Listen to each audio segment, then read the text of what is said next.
నాగేష్ ముద్దిరాజు గారు అనేది కాంగ్రెస్ పార్టీ అనాలా లేదంటే బీఆర్ఎస్ పార్టీ అనాలా? Yes, I am comfortable in BRS party.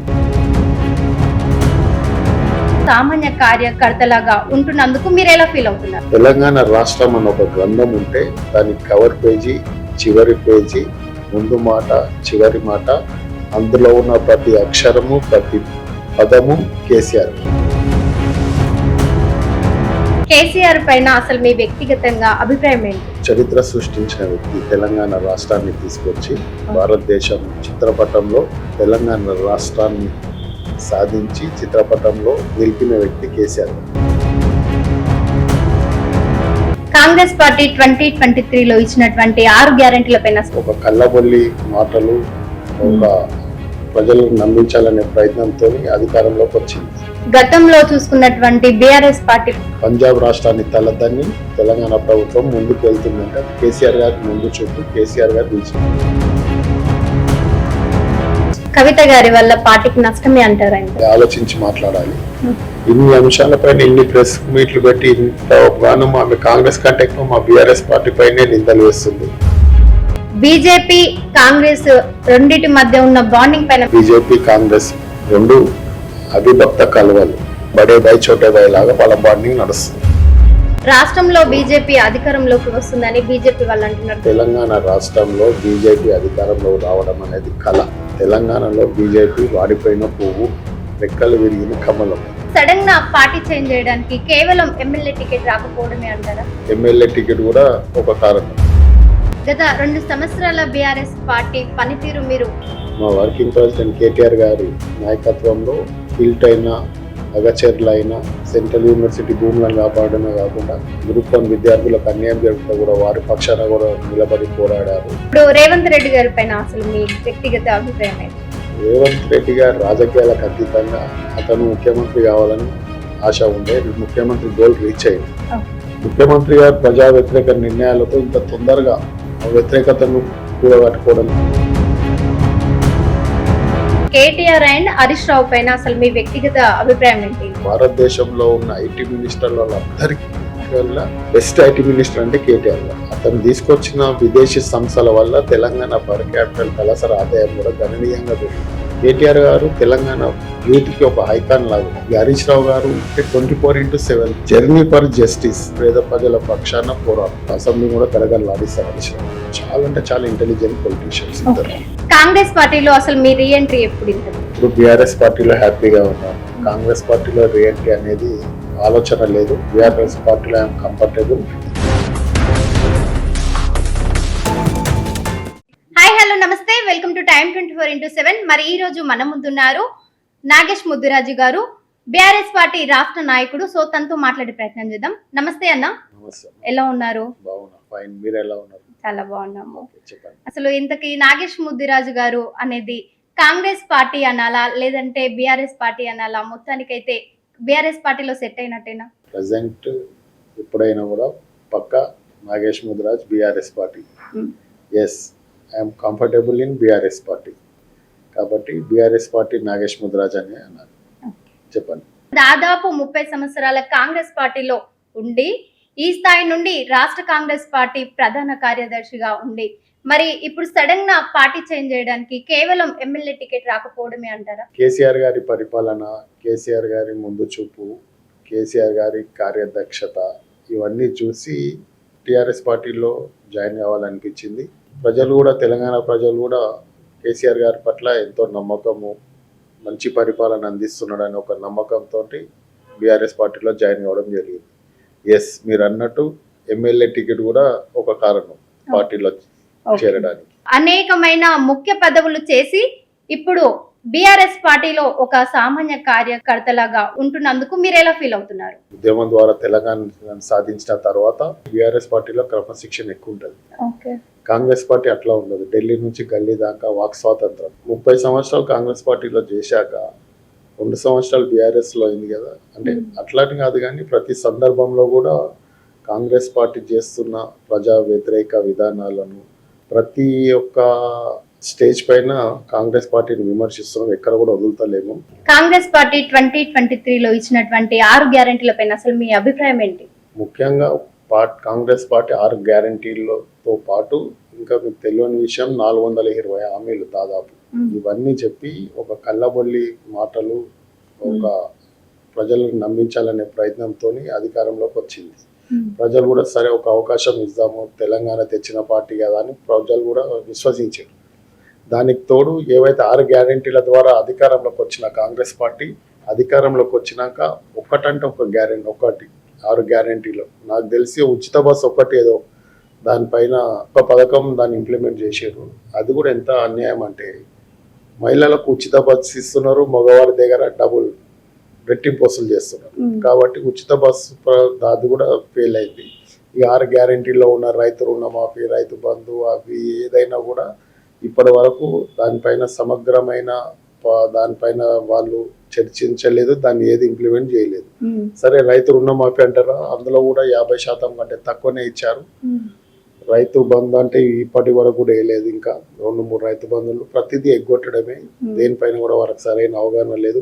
ఇక హామీల విషయానికి వస్తే ఏమి తెలిసిందే కాదు, మహాలక్ష్మి పథకం అయినా కానివ్వండి, తులం బంగారం అయినా, నిరుద్యోగుల వృత్తి, మహిళలకు స్కూటీ, అట్లా ఎన్నో విధాలుగా అన్ని వర్గాలను మోసం చేసింది కాంగ్రెస్ పార్టీ.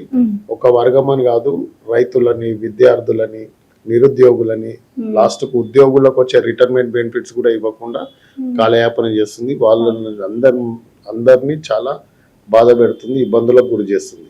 ముఖ్యంగా విద్యార్థులు, పేద ప్రజలు అయితే ఈ రోజు వరకు కూడా మీరు చూస్తున్నారు, రాష్ట్రంలో ఏదో ఒక మూలన ప్రభుత్వానికి వ్యతిరేకంగా ఇప్పటికీ ఉద్యమాలు అవి జరుగుతున్నాయి. నేను చెప్పింది కాదు, మీ అందరికి తెలిసిన విషయం. కాబట్టి ప్రజలను మోసం చేయడంలో ముందున్నది. రాబోయే రోజుల్లో కాంగ్రెస్ పార్టీ అంటే తెలంగాణ ప్రజలకు ఒక భయాన్ని కల్పించారు. అది వాళ్ళ చేతుల ద్వారా వాళ్ళే చేసుకున్నారు. ప్రజలు మళ్ళీ టీఆర్ఎస్ పరిపాలనను కోరుకుంటారు. గత 2 సంవత్సరాల కాంగ్రెస్ పార్టీ పనితీరు పైన అసలు మీరేమంటారు? గత 2 సంవత్సరాల కాంగ్రెస్ పరిపాలన మాకంటే ఎక్కువ మీకు తెలుసు, ప్రజలకు తెలుసు. ముఖ్యంగా కాంగ్రెస్ పార్టీ 2 సంవత్సరాలలో దేనికి ప్రాధాన్యత ఇచ్చిందంటే పేదవారిని అసలు పట్టించుకోలేదు. హైడ్రా పేరిట కూల్చివేతలు, రియల్ ఎస్టేట్ రంగాన్ని ద్వారా తన ముఖ్యమంత్రి గారు అంటే తన అనుచరులకు కట్టబెట్టాలనే ఉద్దేశంతో సెంట్రల్ యూనివర్సిటీ భూములు ఒకటి, ఇది హిల్టన్ మొన్నటి వరకు పారిశ్రామికవేత్తలకు మొత్తం ప్రభుత్వ భూములన్నీ కట్టబెట్టడము. దానికి తోడు లగచెర్ల ఇంత పెద్ద ఇన్సిడెంట్ జరిగింది. లగచెర్ల భూములు లాక్కుంటే అక్కడ ఏ విధంగా అక్కడ ఉన్న ప్రజలు తిరగబడ్డారో మొత్తం రాష్ట్రం అంతా చూసింది. కాబట్టి ప్రతి ఒక్క విషయంలో కూడా మొత్తం వ్యతిరేకత కూడగట్టుకున్నది. 2 ఏళ్ల పరిపాలనలో ముఖ్యంగా మంత్రులకు, ముఖ్యమంత్రికి చాలా గ్యాప్ పెరిగింది. మంత్రులు ఎవరు ముఖ్యమంత్రి గారి మాట వినే పరిస్థితుల్లో లేరు. మంత్రులంతా అవినీతిలో కూరుకుపోయారు. మీకు తెలుసు, మొన్నటికి మొన్న ఒక మంత్రి కూతురే మొత్తం రాష్ట్రంలో పరిపాలన ఏ విధంగా ఉందో కొండ సురేఖ గారి కూతురే మీడియా ముందుకు వచ్చి సాక్షాత్తు పోలీస్ వాళ్ళకే కంప్లైంట్ చేయడం జరిగింది. మంత్రి పిఆర్ఓని పాయింట్ బ్లాక్ లో గన్ను పెట్టి దారుణంగా ఏ విధంగానైతే దౌర్జన్యంగా వసూలు చేస్తున్నారు, వసూలకు పాల్పడుతున్నారు రాష్ట్రం అంతా చూసింది. దానికి తోడు మొన్న జరిగిన సమ్మక్క సారక్క విషయంలో అక్కడ దానిలో కూడా అక్కడ ఏవైతే ముఖ్యమంత్రి గారు 100 కోట్ల పైగా నిధులు ఏవైతే ఇచ్చారో పొంగులేటి శ్రీనివాస్ రెడ్డి గారి సంస్థకే ఇచ్చారని సాక్షాత్తు ఎండోమెంట్ మినిస్టర్ అయిన కొండ సురేఖ గారు కూడా అలిగిపోలేదు. కాబట్టి అట్లా అవినీతికి పాల్పడుతున్నారు మంత్రులు. రాష్ట్ర ధనాన్ని దోచుకోవడమే వాళ్ళు ప్రథమ లక్ష్యంగా పెట్టుకున్నారు. ఇక 2 ఏళ్ల పరిపాలనలో మీకు నాకంటే ఎక్కువ మీకు బాగా తెలిసి ఏ విధంగా ఉందో. కాబట్టి ప్రజలు మాత్రం సంతోషంగా లేరని సందర్భంగా గట్టిగా చెప్పగలరు. ముఖ్యమంత్రి గారు ప్రజా వ్యతిరేక నిర్ణయాలతో ఇంత తొందరగా వ్యతిరేకతను కూడగట్టుకోవడమే కాకుండా 2 ఏళ్ల పరిపాలన ఏ విధంగా కొనసాగిందంటే ముఖ్యంగా లీకులు, అరెస్ట్ల పేరు మీద ఒక లీకులు, ఒక భయానక వాతావరణం సృష్టించాలి, ప్రతిపక్షాలను బ్లాక్మెయిల్ చేయాలి, అరెస్టులని అవని ఇవని.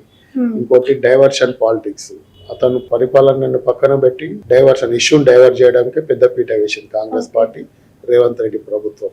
ఇదంతా ప్రజలు గమనిస్తున్నారు. త్వరలోనే రాష్ట్రంలో మళ్ళీ బీఆర్ఎస్ పరిపాలన వస్తుందని ప్రగాఢ విశ్వాసం ఉంది. గతంలో చూసుకున్నటువంటి బీఆర్ఎస్ పార్టీ పైన మీ అభిప్రాయం ఏంటి? బీఆర్ఎస్ పార్టీ గత 10 ఏళ్లలో కేసీఆర్ గారి పరిపాలన ఏ విధంగా ఉందో రాష్ట్ర ప్రజలందరికీ తెలుసు.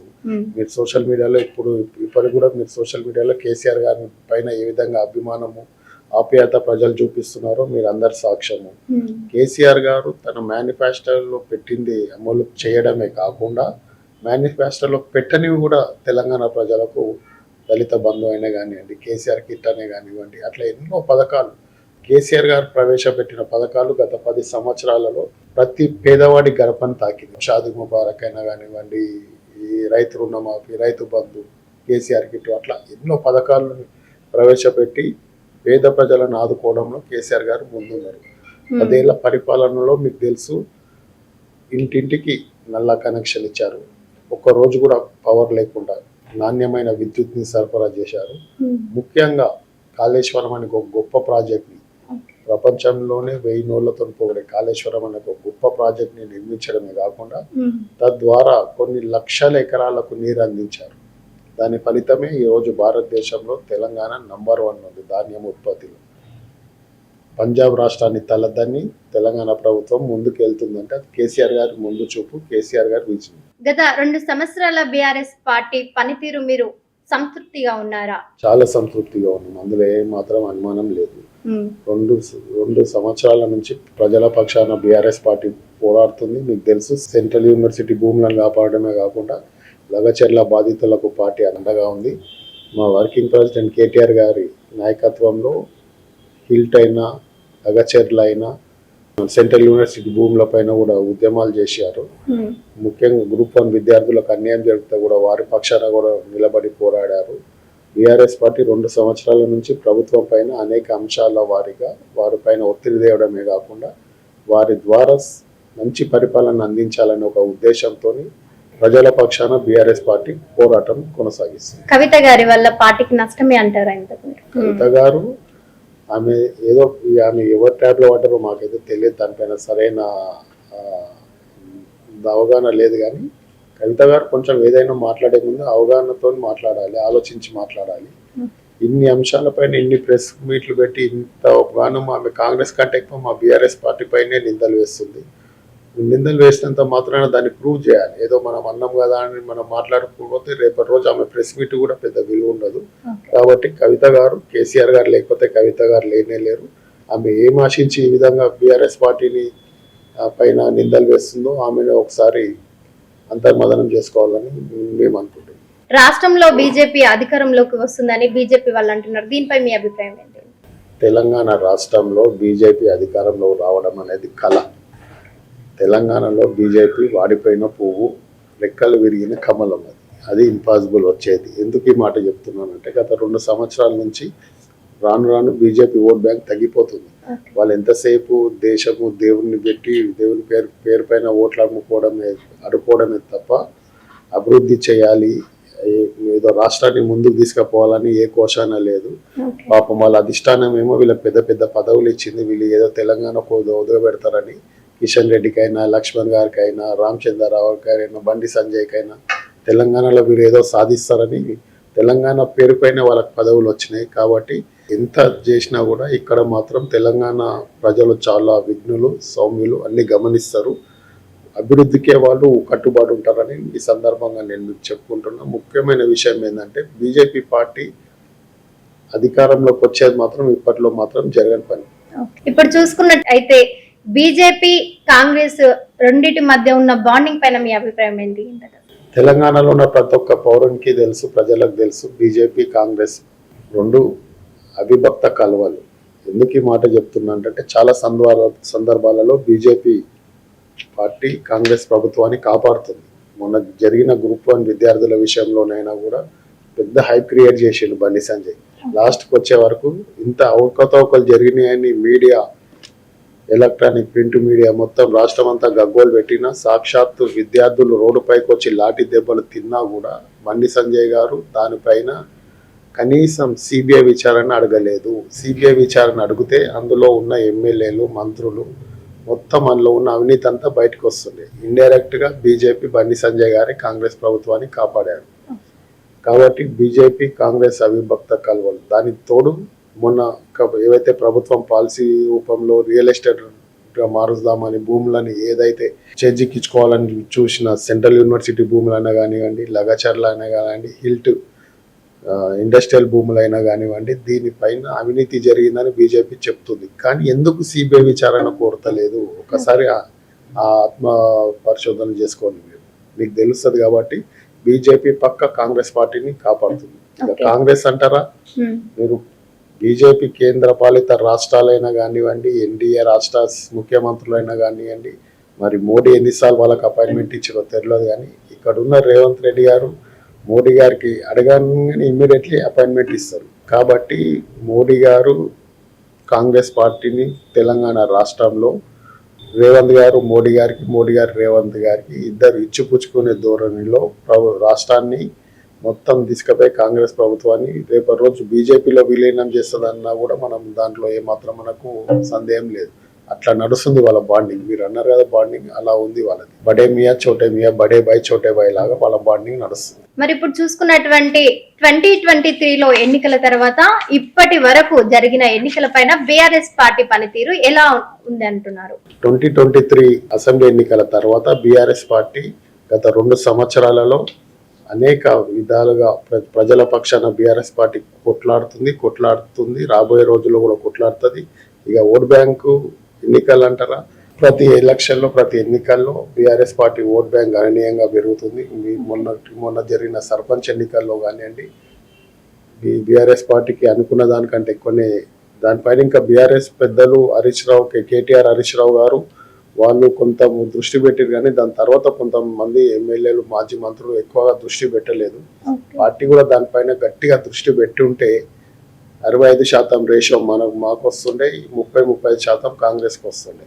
మొన్న జరిగిన మున్సిపల్ ఎన్నికల్లో కూడా మీకు అందరికీ తెలుసు 90 సీట్లు వస్తాయి, మాకు 100 సీట్లు వస్తాయని జబ్బాలుగా చర్చుకున్న ముఖ్యమంత్రి అయినా, పిసిసి ప్రెసిడెంట్ అయినా కూడా వాళ్ళు 60-66కి వచ్చి ఆగిపోయారు. మిగతా 34 స్థానాల్లో హంగు వచ్చినాయి. హంగు కూడా దాన్ని దౌర్జన్యంగా దాడులు చేస్తూ పోలీసు వాళ్ళతోని, అధికారులతోని మొత్తం ప్రతాపం చూపించి ధనాలు వెదజల్లి వాళ్ళపైన కేసులు పెట్టి బీఆర్ఎస్ పైన నాయకుల పైన దౌర్జన్యంగా లాక్కున్నారే తప్ప ప్రజలు ఆమోదించింది కాదు. 34 ఏవైతే సీట్స్ వచ్చినాయో అది పక్క హంగు. అంటే కాంగ్రెస్ పార్టీని మేము విశ్వసిస్తలేము అని ప్రజలు చెప్పగానే చెప్పారు. కాబట్టి బీఆర్ఎస్ పార్టీ కూడా దాదాపు 30% ఓట్ బ్యాంక్ వచ్చింది మొన్న జరిగిన మున్సిపల్ ఎన్నికల్లో కూడా. అంతెందుకని మీరు గతంలో మీరు చూడొచ్చు, బీఆర్ఎస్ పార్టీ అధికారంలో ఉన్నప్పుడు జరిగిన మున్సిపల్ ఎన్నికల్లో దాదాపు 95-97% ఓట్ బ్యాంకుని, 97% సీట్లని అప్పుడున్న ప్రభుత్వం బీఆర్ఎస్ ప్రభుత్వం చేకి జిక్కించుకుంది. మరి మొన్న జరిగిన ఎన్నికల్లో ఎన్ని సీట్లు వచ్చినాయి కాంగ్రెస్ వారికి, ఎంత వచ్చింది వాళ్ళ ఓట్ బ్యాంక్? కాబట్టి దీన్ని బట్టే వాళ్ళ పనితీరును తెలంగాణ ప్రజలు అర్థం చేసుకుంటారు. రాబోయే ఎంపీటీసీ, జెడ్పీటీసీ, జిహెచ్ఎంసీ ఏ ఎన్నికలన్నా కానివ్వండి, బీఆర్ఎస్ పార్టీ మంచి మెజార్టీతో గెలుస్తుంది, ఓట్ బ్యాంకును మెరుగుపరుచుకొని పోతుంది. రానున్న 2028, 29 ఎప్పుడు జరిగినా కూడా పార్టీ అధికారంలోకి వస్తుందని నేను కాదు, ఎవరినన్నా అడగండి, రాష్ట్రంలో బీఆర్ఎస్ పార్టీ అధికారంలోకి వస్తుంది. మళ్ళీ కాంగ్రెస్ పార్టీకి ఓటేసే పరిస్థితి లేదు. మీరు అనుకుంటుండొచ్చు ఉప ఎన్నికల్లో గెలిచింది కదా అని. ఉప ఎన్నికల్లో జరిగిన 2 ఉప ఎన్నికల్లో కూడా వాళ్ళు దాడులు, దౌర్జన్యాలు, ధన ప్రభావం వల్లనే ఆ పార్టీ గెలిచింది. కానీ ప్రజల్లో మాత్రం విశ్వాసాన్ని కాంగ్రెస్ పార్టీ కోల్పోయింది. ర్యాపిడ్ ఫైర్ క్వశ్చన్స్ ఒక 30 seconds ఉంటాయి సార్, ఒక 10 questions. కాంట్రవర్సీ ఏమి ఉండదు కదా? కాంట్రవర్సీ ఏమి ఉండదు. కేసీఆర్ పైన అసలు మీ వ్యక్తిగతంగా అభిప్రాయం ఏంటి? కేసీఆర్ గారు చరిత్ర సృష్టించిన వ్యక్తి. తెలంగాణ రాష్ట్రాన్ని తీసుకొచ్చి భారతదేశం చిత్రపటంలో తెలంగాణ రాష్ట్రాన్ని సాధించి చిత్రపటంలో నిలిపిన వ్యక్తి కేసీఆర్ గారు. తెలంగాణ ఉద్యమంలో ఎత్తిన పిడికిలి దించకుండా గమ్యాన్ని ముద్దాడిన వ్యక్తి కేసీఆర్ గారు. కేసీఆర్ గారు ఎవరు ఏదరిగినా కాదన్నది, చేతికి వెన్నెముక లేని నాయకుడు. ఎవరు ఏదరిగితే సాయం చేస్తడంలో ముందుండే వ్యక్తి కేసీఆర్ గారు. తెలంగాణ రాష్ట్రం అన్న ఒక గ్రంథం ఉంటే దాని కవర్ పేజీ, చివరి పేజీ, ముందు మాట, చివరి మాట, అందులో ఉన్న ప్రతి అక్షరము, ప్రతి పదము కేసీఆర్ గారు. అంత గొప్ప నాయకుల గురించి చెప్పడం చాలా గర్వంగా ఫీల్ అవుతుంది. ఇప్పుడు రేవంత్ రెడ్డి గారి పైన అసలు మీ వ్యక్తిగత అభిప్రాయం ఏంటి? రేవంత్ రెడ్డి గారు రాజకీయాలకు అతీతంగా అతను ముఖ్యమంత్రి కావాలని ఆశ ఉండే, ముఖ్యమంత్రి గోల్ రీచ్ అయ్యింది. ముఖ్యమంత్రి గారు ప్రజా వ్యతిరేక నిర్ణయాలతో ఇంత తొందరగా వ్యతిరేకతను కూడగట్టుకోవడం. కేటీఆర్ అండ్ హరీష్ రావు పైన అసలు మీ వ్యక్తిగత అభిప్రాయం ఏంటి? కేటీఆర్, హరీష్ రావు గారు ఈ మధ్యనే ఒక సాంగ్ వచ్చింది వాళ్ళ పైన, ఒకరు ఉప్పైన ఒకరు గర్జన, ప్రభాస్ సినిమా. ఆ సాంగ్ కి ఇద్దరు కరెక్ట్ సరిపోతారు. ఏ విధంగా అంటే కేటీఆర్ గారు భారతదేశంలో ఉన్న ఐటీ మినిస్టర్ల వాళ్ళందరికీ కల్లా బెస్ట్ ఐటీ మినిస్టర్ అంటే కేటీఆర్ గారు. తను తీసుకొచ్చిన విదేశీ సంస్థల వల్ల తెలంగాణ పర్ క్యాపిటల్ తలసరి ఆదాయం కూడా గణనీయంగా పెరిగింది. సంస్థలు ఎలా వచ్చాయంటే నేను ఇంతకుముందు చెప్పాను కదా, ఒకరు ఉప్పెన ఒకరు గర్జన. ఉప్పెనలాగా విదేశీ సంస్థలని విదేశీ పెట్టుబడులను ఆకర్షించడంలో కేటీఆర్ గారు ముందున్నారు. కేటీఆర్ గారు తెలంగాణ యూత్కి ఒక ఐకాన్ లాగా ఉన్నారు. కేటీఆర్ గారు చాలా మంది యూత్ కేటీఆర్ గారు అంటే చాలా ఇష్టపడతారు. ఈ హరీష్ రావు గారు గర్జన ఏ విధంగా అంటే 24/7 పొద్దున లేస్తే రౌండ్ ద క్లాక్ పేద ప్రజల కోసం జర్నీ ఫర్ జస్టిస్, వాళ్ళకి న్యాయం జరగాలని ప్రభుత్వం పైన నిలదీయడమే కాకుండా అడుగడుగున ప్రభుత్వాన్ని నిలదీస్తూ పేద ప్రజల పక్షాన పోరాడతారు హరీష్ రావు గారు. హరీష్ రావు గారికి వేరే ఆలోచనే ఉండదు. ఈవెన్ బయట అయినా పేద ప్రజల కోసం అసెంబ్లీలో మీకు తెలుసు, అసెంబ్లీని కూడా గడగడలాడిస్తారు హరీష్ రావు గారు. కాబట్టి ఒకరు ఉప్పెన ఒకరు గర్జన లాగా పనిచేస్తున్నారు. నా ఉద్దేశంలో హరీష్ రావు గారు కేటీఆర్ గారు తెలంగాణలో చాలా అంటే చాలా ఇంటెలిజెంట్ పొలిటీషియన్స్ ఇద్దరు. చూసుకున్నటువంటి ఇప్పుడు మహేష్ గౌడ్ గారి పైన మీ అభిప్రాయం ఏంటి? మహేష్ గౌడ్ గారు హార్డ్ వర్కర్ ఒప్పుకుంటారు, కానీ దురదృష్టం ఏంటంటే సొంతగా నిర్ణయాలు తీసుకోలేకపోతున్నారు ప్రస్తుత పరిస్థితుల్లో. దానికి తోడు పిసిసి ప్రెసిడెంట్ అయ్యాక అబద్ధాలు ఎక్కువ చెప్తున్నారు. ఏది ఏమైనా నా గుడ్ ఫ్రెండ్ మహేష్ కుమార్ గౌడ్. ఉత్తమ్ కుమార్ రెడ్డి గారి పైన మీ అభిప్రాయం ఏంటి? Uttam Kumar Reddy highly educated, discipline నాయకుడు, హుందాగా వ్యవహరించే వ్యక్తి. మీ బెస్ట్ పొలిటీషియన్ ఎవరు అసలు? కేసీఆర్ గారు, నో డౌట్. కేసీఆర్ గారు మై బెస్ట్ పొలిటీషియన్, మా ఇన్స్పిరేషన్ కూడా కేసీఆర్ గారు. ఓకే, ఒక్క మాటలో చెప్పండి కేసీఆర్ గారి గురించి, అసలు ఎందుకు మీ బెస్ట్ పొలిటీషియన్ అయ్యారు? అంటే కేసీఆర్ గారు ఉద్యమం మొదలు పెట్టినప్పుడు ఎవరు లేరు, అతను ఒక్కడుగా సాగిండు. అతను వెంబడి నడిచింది అతని ధైర్యమే. ఆ ధైర్యాన్ని శక్తిగా మలుచుకొని పదులు, వందలు, వేలు, లక్షలు, కోట్ల సంఖ్యలో తెలంగాణ ప్రజలని తెలంగాణ రాష్ట్ర సాధనలో ముందుండి నడిపిన ఏకైక నాయకుడు. కాబట్టి తెలంగాణలో ఉన్న చాలా మంది పౌరులకైనా ప్రజలకైనా కేసీఆర్ గారు అనేది ఒక ఇన్స్పిరేషన్. కాబట్టి కేసీఆర్ గారు గొప్ప నాయకుడు. అసలు మీ మెమరబుల్ మూమెంట్ ఏంటి? మెమరబుల్ మూమెంట్ అంటే నేను 2020లో దుబ్బాక బై ఎలక్షన్కి ఇన్ఛార్జిగా పనిచేసిన కాంగ్రెస్ పార్టీలో. 140-150 మంది నాయకులు, అందరూ రాష్ట్రంలో ఉన్న పెద్ద నాయకులు ఇంక్లూడింగ్ రేవంత్ రెడ్డి, బట్టి అందరూ వచ్చి పనిచేశారు దుబ్బాకలో బై ఎలక్షన్లో, కాంగ్రెస్ పార్టీ బై ఎలక్షన్. అప్పుడున్న పరిస్థితుల్లో అక్కడ బీఆర్ఎస్ పార్టీ ఎమ్మెల్యే చనిపోతే బై ఎలక్షన్ జరిగింది. అక్కడ ఉత్తమ్ కుమార్ రెడ్డి గారు నన్ను అక్కడ ఇన్ఛార్జిగా పంపించారు. కారణం ఏంటంటే అక్కడ ముద్రాజ్ ఓట్ బ్యాంక్ ఎక్కువ ఉంటుందని నన్ను ఇన్ఛార్జిగా అక్కడ పంపించారు. అది నాకు పెద్ద మెమొరబుల్ మూమెంట్గా నేను భావిస్తాను. అసలు ఇంతకీ పాలిటిక్స్ పైన మీ అభిప్రాయం ఏంటి? ఇప్పుడున్న రోజుల్లోనా పాలిటిక్స్లో ఇప్పుడున్న రోజుల్లో నిజాయితీ చాలా ఇంపార్టెంట్. రాజకీయంగా మనము ఉట్టిగా టైంపాస్కు రాజకీయాల్లోకి రావద్దు. ఏదన్నా సాధించాలనే తపన, మనం ఏదన్నా ఒకటి గోల్ పెట్టుకుంటేనే మనం రాజకీయాల్లో రాము. కాబట్టి పాలిటిక్స్ ముందు కంటే ఇప్పుడు చాలా కఠినతరమైనవి, మొత్తం డబ్బుతో కూడుకున్న పాలిటిక్స్. కాబట్టి యూత్ కూడా ఒకసారి ఆలోచించాలి. రావడం చాలా వెల్కమ్ చేస్తాం, యూత్ కంపల్సరీ పాలిటిక్స్లో రావాలి, కానీ ఏదైనా సాధించాలంటేనే రాజకీయాల్లోకి రావాలి. అసలు పాలిటిక్స్ లో మీ డ్రీమ్ ఏంటి, గోల్ ఏంటి సార్? ఇంతకు డ్రీమ్ ఏముంది, పాలిటిక్స్లో కార్యకర్త స్థాయి నుంచి రాష్ట్ర స్థాయి వరకు పదవులు అనుభవించాం. బీఆర్ఎస్ పార్టీలో కూడా మంచి ఆదరణ ఉంది. ఎమ్మెల్యే కావాలని గోల్ ఒకటి మిగిలిపోయింది. పార్టీ పదవులు దాదాపు పార్టీ ప్రెసిడెంట్ పదవులు తప్ప అన్ని పదవులు అనుభవించాను. ప్రజాప్రతినిధిగా ఎమ్మెల్యే కావాలని మాత్రం ఒక డ్రీమ్ మిగిలిపోయింది. ఇది మాత్రం అసలు లేదని చెప్పకండి, కంపల్సరీ ప్రతి ఒక్కరిలో ఉంటది. ఇంతకు పాలిటిక్స్ లో మీ సాడ్ మూమెంట్ ఏంటి? రాజకీయంలో బాధాకరమైన మూమెంట్ అంటే వైఎస్ రాజశేఖర రెడ్డి గారు చనిపోవడం. వైఎస్ రాజశేఖర రెడ్డి గారు ప్రజలలో విశ్వాసం పొందిన వ్యక్తి, రాజకీయాలకు అతీతంగా. కానీ అన్ఎక్స్పెక్టెడ్లీ చనిపోవడం చాలా బాధపడ్డాం ఆ రోజు, రాజశేఖర రెడ్డి గారు చనిపోవడం. కాంగ్రెస్ పార్టీలో అసలు మీ రీఎంట్రీ ఎప్పుడు? ఇంతకు ఇప్పుడు బీఆర్ఎస్ పార్టీలో హ్యాపీగా ఉన్నాను. కాంగ్రెస్ పార్టీలో రీఎంట్రీ అనేది ఆలోచన లేదు. బీఆర్ఎస్ పార్టీలో ఐఎమ్ కంఫర్టబుల్, బీఆర్ఎస్ పార్టీలోనే కొనసాగుతాను. ఆలోచన కూడా లేదు కాంగ్రెస్ పార్టీలో రీఎంట్రీ అనేది. ఓకే, అసలు ఫైనల్ గా ఒక్క మాటల్లో చెప్పాలనుకుంటే, last time final question sir ఇది, యువతకి గాని నిరుద్యోగులకి గాని ఒక్క మాటల్లో ఏం చెప్పాలనుకుంటున్నారు మీరు? ఇంతకు ఇప్పుడున్న పరిస్థితుల్లో ప్రభుత్వాలు అనేకమైన పథకాల ద్వారా అనేకమైన ప్రజలను ఆకర్షించే మాటలతో అధికారంలోకి వస్తున్నాయి. రాగానే ఫస్ట్ యువతకు వాళ్ళు ఉదాహరణకు 2 లక్షల ఉద్యోగాలు అన్నారు కాంగ్రెస్ ప్రభుత్వం. ఇప్పటి వరకు కూడా ఒక 30-40 వేలు కూడా ఇచ్చిన పాపన పోలేదు.